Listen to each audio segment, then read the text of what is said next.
नमस्कार, आप देख रहे हैं 4 PM और मैं हूं आपके साथ सिमरन। दोस्तों, दुनिया सोच रही है कि आखिर सीज फायर मुकम्मल हो क्यों नहीं पा रहा है, लेकिन आज हम उस गंदे राज से पर्दा उठाएंगे जिसने पूरी इंसानियत को बंधक बना रखा है। खबर है कि इजरायली प्रधानमंत्री बेंजामिन नेतन्याहू की कुर्सी अब उनके लिए फांसी का फंदा बन चुकी है। जैसे ही जंग रुकी है, नेतन्याहू जो है वे भ्रष्टाचार और धोखाधड़ी के मुकदमों की सुनवाई दोबारा शुरू होने जा रही है। माना जा रहा है कि लाखों बेगुनाहों की मौत के जिम्मेदार नेतन्याहू का अगला ठिकाना जेल होगा। यही वजह है कि वो अपनी खाल बचाने के लिए लेबनान और गाजा में मासूमों का बेतहाशा खून बहा रहे हैं।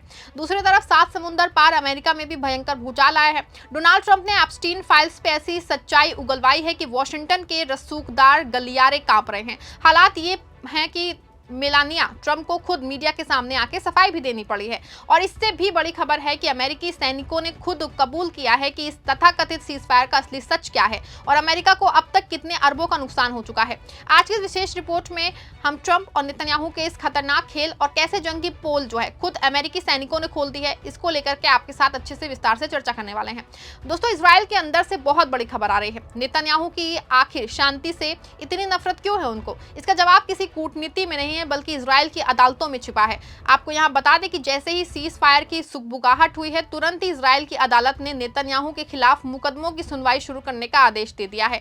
नेतन्याहू बखूबी जानते हैं कि जिस दिन जंग पूरी तरह खत्म होगी उसी दिन इजरायली आवाम उनसे पाई पाई का हिसाब मांगेगी। उन पर रिश्वतखोरी, धोखाधड़ी और पद के दुरुपयोग के 3 बड़े और गंभीर मुकदमे चल रहे हैं। नेतन्याहू का क्रिमिनल ट्रायल यानी कि आपराधिक मुकदमा इसी रविवार को फिर से शुरू होने वाला है। कई हफ्तों तक ईरान के साथ युद्ध के चलते इजराइल का कोर्ट सिस्टम इमरजेंसी पाबंदियों के तहत काम कर रहा था। कोर्ट के नोटिस के मुताबिक अगली सुनवाई जो है वो रविवार सुबह 9:30 बजे जेरूसलम डिस्ट्रिक्ट कोर्ट में वो बचाव पक्ष के गवाह की गवाही के लिए तय की जाएगी। नोटिस में ये भी साफ कहा गया है कि इमरजेंसी हटने और जस्टिस सिस्टम के रेगुलर काम पे लौटने के साथ अब सुनवाई अपने सामान्य तरीके से होगी। दोस्तों, आपको बता दूं कि प्रधानमंत्री जो है वो बेंजामिन नेतन्याहू पे भ्रष्टाचार के जो मुकदमे चल रहे हैं उनमें से 3 अलग अलग केस शामिल हैं। ये कानूनी लड़ाई जो है साल 2020 में शुरू हुई थी, जो आज भी जारी है। दोस्तों, आज सत्ता की आंखों में आंखें डाल के पत्रकारिता करना मुश्किल हो गया है। हमारे 4 PM नेशनल यूट्यूब और फेसबुक चैनल को, जिसे आपका प्यार और विश्वास हमेशा से मिलता रहा है, उसे बंद करके सरकार ने ये साबित कर दिया है कि वो आपके सवालों से कितना डरती है। मुश्किल दौर है, लेकिन हम ना रुके थे और ना ही रुकेंगे। हम सच के लिए हमेशा लड़ते रहेंगे। ऐसे में 4 PM यूपी को ज्यादा से ज्यादा ज्वाइन करें और स्वतंत्र पत्रकारिता को जिंदा रखने के लिए जितना हो सके उतना हमारा आर्थिक सहयोग करें। आपके सहयोग से ये जंग हम जीत के रहेंगे। हालांकि नेतन्याहू सभी आरोपों से इनकार करते हैं और इसे एक राजनीतिक साजिश बताते हैं, लेकिन अक्सर युद्ध का हवाला देके वो इन मुकदमों को रुकवाने में कामयाब हो जाते थे। गाजा, लेबनान और ईरान के साथ जारी तनाव के कारण कई बार सुनवाई में देरी हुई, लेकिन अप्रैल 2026 में अब ये सुनवाई फिर से नियमित रूप से शुरू हो रही है। अब ये माना जा रहा है कि लेबनान के साथ सीज फायर को टालने की नेतन्याहू की एकमात्र वजह यही है कि वो एक बार फिर से मुकदमों से बच सके। नेतन्याहू के क्रिमिनल ट्रायल के शुरू होने पर ईरान के विदेश मंत्री ने तीखा प्रहार किया है। उन्होंने कहा कि नेतन्याहू के आपराधिक मुकदमों की घड़ी अब नजदीक आ गई है। लेबनान समेत पूरे इलाके में तो दोस्तों सीज फायर होने का मतलब जो है उसका उल्टा जेल जाना। अगर अमेरिका नेतन्याहू की खातिर जो है अपनी डिप्लोमेसी और इकोनॉमी को बर्बाद करना चाहता है तो यह आखिर में उनकी अपनी मर्जी होगी। हमें लगता है कि बेवकूफी होगी, लेकिन अब हम स्थिति के लिए तैयार हैं। जैसा कि अब्बास अराक्ची का ये बयान है दोस्तों, जो कहीं ना कहीं ये बताने की पूरी कोशिश है कि नेतन्याहू सिर्फ जेल जाने के डर से हर दिन मासूमों का खून बहा रहे हैं। दोस्तों, एक तरफ जहां ईरान के साथ सीजफायर की चर्चा होते ही नेतन्याहू की फाइल खुल गई है, वहीं दूसरी तरफ एप्स्टीन फाइल खुद जो है अमेरिकी राष्ट्रपति डोनाल्ड ट्रंप के लिए जी का जंजाल बन गई है। आपको यहां बता दें कि ट्रंप का नाम भी एप्स्टीन फाइल के विवादों से जुड़ा माना जाता है। इन फाइलों में उन तमाम रसूखदार लोगों के नाम दर्ज हैं जो उस बदनाम आइलैंड पे जाते थे। इस लिस्ट के बाहर आने से जो हड़कंप मचा है उसे संभालने के लिए खुद मेलानिया ट्रंप को मोर्चा संभालना पड़ा है। दरअसल अमेरिका में मेलानिया को लेकर ही तरह तरह के दावे और चर्चाएं चल रही हैं। कई लोग तो सरेआम ये आरोप लगा रहे हैं कि मेलानिया को ट्रंप के साथ मिलवाने वाला खुद जेफरी एप्स्टीन ही था। इन गंभीर आरोपों के बीच में दोस्तों मेलानिया ट्रंप ने मीडिया के सामने आके सफाई दी है। अमेरिका की फर्स्ट लेडी मेलानिया ट्रंप ने व्हाइट हाउस में एक प्रेस कॉन्फ्रेंस की, जिसमें उन्होंने सेक्स अपराधी जेफरी एप्स्टीन से जो है किसी भी तरह के संबंध या फिर उसके अपराधों की जानकारी होने से साफ इनकार कर दिया है। उन्होंने इस पूरे तरह इसको झूठा और बेबुनियाद बताया और कहा है कि उनके खिलाफ लगाए जा रहे आरोप उनकी छवि को धूमिल करने के लिए साजिश है। दोस्तों, ये बयान ऐसे समय में आया है जब डोनाल्ड ट्रंप और उनकी सरकार एप्स्टीन मामले के साए से बाहर निकलने की पुरजोर कोशिश कर रही है। मेलानिया ने कांग्रेस से एप्स्टीन के पीड़ितों के लिए सार्वजनिक सुनवाई कराने की भी मांग की है। मेलानिया ट्रंप ने कहा, मुझे बदनाम करने वाले लोगों में कोई नैतिकता नहीं बची है।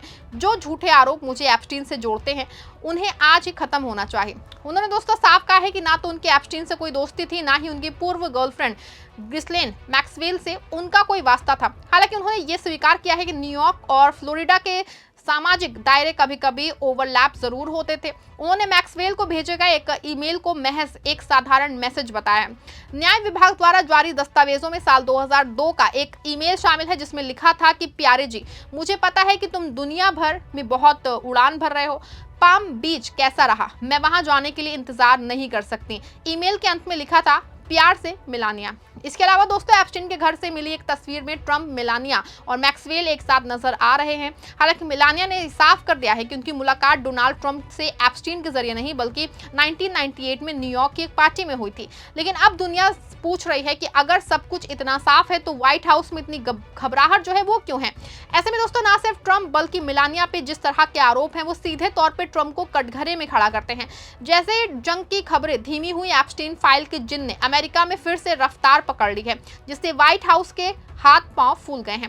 हालांकि दोस्तों एक तरफ जहां अमेरिका में एप्स्टीन फाइल की चर्चाएं तेज हैं, वहीं व्हाइट हाउस की प्रोपेगेंडा की पोल अब खुद अमेरिकी सेना के जवान खोल रहे हैं। सैनिकों के मुताबिक ईरान ने अमेरिकी सेना को युद्ध के दौरान बहुत भारी नुकसान पहुंचाया है। जंग के दौरान कुवैत बेस पे तैनात रहे सैनिकों ने अमेरिकी मीडिया CBS को एक इंटरव्यू दिया है। इंटरव्यू देने वाले ये वही सैनिक है जो कुवैत बेस पे हुए भीषण हमले में बाल बाल बच गए थे। मार्च 2026 में कुवैत बेस पे ईरान ने हमला करके अमेरिका के 6 सैनिकों को मौत के घाट उतार दिया था। इस हमले को अमेरिका ने कभी नहीं अपनी हार के तौर पे स्वीकार नहीं किया। सैनिकों ने इंटरव्यू में खुलासा किया है कि कुवैत के इस बेस पे अमेरिकी सेना की 103वीं सस्टेमेंट कमांड को तैनात किया गया था। एक जवान ने CBS न्यूज को बताया, हम लोगों को इस हमले की जानकारी काफी पहले थी। खुफिया रिपोर्टों में साफ कहा गया था कि ईरान इसे निशाना बना सकता है, लेकिन इसे गंभीरता से नहीं लिया गया। उस जवान के मुताबिक सुबह उठ के जब हम गोला बारूद के बारे में डेटा इकट्ठा कर रहे थे तभी वहां शाहिद ड्रोन से ताबड़तोड़ हमला शुरू हो गया। हमला इतना भयानक था कि हमारे 6 जवान मौके पे ही शहीद हो गए और 20 बुरी तरह घायल हुए। चारों तरफ आग की ऊंची लपटें उठी थी। यह हमला 1 मार्च को तब हुआ था जब अमेरिका ने इजराइल के साथ मिलकर ईरान के एक वरिष्ठ नेतृत्व को निशाना बनाया था। एक अन्य सैनिक ने अखबार को बताया, रक्षा मंत्री ने किलेबंदी की जो बात कही है वो सरासर झूठ है। वहां सिर्फ एक साधारण दीवार थी जो आमने सामने की गोलीबारी में तो काम आ सकती थी, लेकिन हवाई हमले की स्थिति में छिपने के लिए वहां कुछ भी नहीं था। हम 60 सैनिक वहां खुले मैदान में थे। दोस्तों ऐसे में अमेरिकी रक्षा मंत्री का दावा ना सिर्फ पूरी तरह झूठ साबित हुआ है बल्कि अमेरिकी सेना का जंग के दौरान क्या हाल था ये हकीकत भी सबके सामने आ गई है। अमेरिकी सैनिकों ने बेबाकी से बताया है कि इस जंग की वजह से अमेरिका को अब तक अरबों डॉलर का सैन्य और आर्थिक नुकसान हो चुका है। ऐसे में सैनिकों का ये इकरारनामा ट्रंप की उस मजबूत विदेश नीति के खोखले दावों पे एक करारा तमाचा है। पूरे मामले में साफ है दोस्तों कि ट्रंप को अपनी इमेज बचानी है और नेतन्याहू को अपनी खिसकती हुई कुर्सी। ट्रंप नेतन्याहू की इसीलिए छूट दे रहे हैं ताकि वो इजरायली लॉबी को खुश रख सकें और नेतन्याहू ट्रंप का इस्तेमाल इसीलिए कर रहे हैं ताकि उनकी साजिशों को कोई रोकने वाला ना हो। ये दोनों नेता मिलकर पूरी दुनिया को गुमराह कर रहे हैं। लेबनान में जो मिसाइलें बेगुनाहों पे गिर रही हैं उन पे इजराइल का नाम लिखा है, लेकिन उनकी पीठ पे हाथ ट्रंप प्रशासन का है। यही वजह है कि ऑस्ट्रेलिया से लेकर यूके तक अब सहयोगी देश भी खुल के कहने लगे हैं कि ये सीज़फायर सिर्फ एक डिप्लोमेटिक फ्रॉड है।